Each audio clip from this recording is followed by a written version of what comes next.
সব আল্লাহর দেওয়া নিয়ামত খাইয়া আল্লাহর সাথে নাফরমানি করেন, শাস্তিটা বড় কঠিন। কিন্তু চিন্তা করছেননি যেই শাস্তির ভয়ে রহমতের নবীও কান্না করতেছেন রুমের মধ্যে বসিয়া। আম্মা জান আয়েশা রাদিয়াল্লাহু আনহা রহমতের নবীর কান্না দেখে বলেন, ইয়া রাসূলুল্লাহ, আপনি আমার রুমে বসে কান্না করেন কেন? আমি আয়েশার কোনো বেয়াদবির কারণে নাকি? নবী বলেন, না আয়েশা, তোমার কোনো বেয়াদবি না। নবী বলেন, তো আম্মাজান বলেন, কাদার কারণ কি?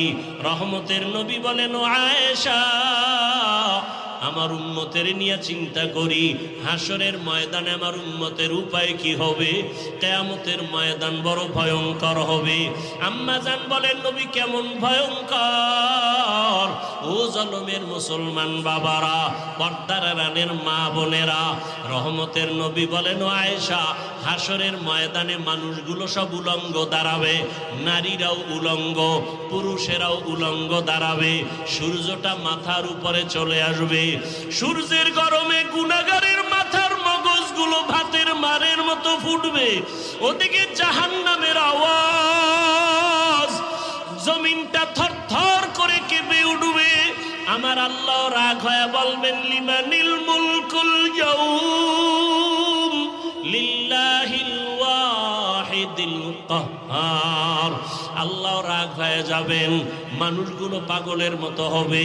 ও আয়েশা, এতটা ভয়ঙ্কর হবে হাসরের মাঠ, আল্লাহর আদালতে কেউ দাঁড়াবার সাহসী পাবে না। নবীদের কোনো গুনাহ নাই, সেই নবীরা হাসরের ময়দানে কান্না শুরু করবেন। আদম নবী কাঁদবেন, নিজের উপায় কি হবে?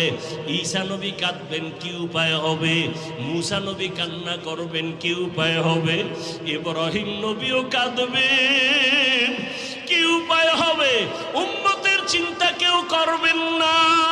রহমতের নবী বলতেছেন, আম্মাজান বলেন, নবী যেই ময়দানে হাসরে নবীরা কাঁদবেন, আপনি রহমতের নবী তখন কি করবেন? আম্মাজানকে নবী বলেন, আয়েশা, তখন আমি উম্মতের জন্য আল্লাহর দরবারে মাকামে মাহমুদে সেজদায় পড়ে কান্না শুরু করব।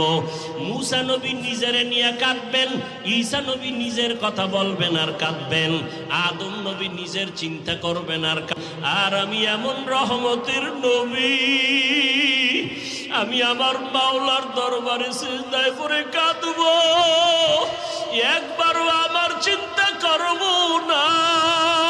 আমি বারবার আমার মালিকের দরবারে কাঁদব।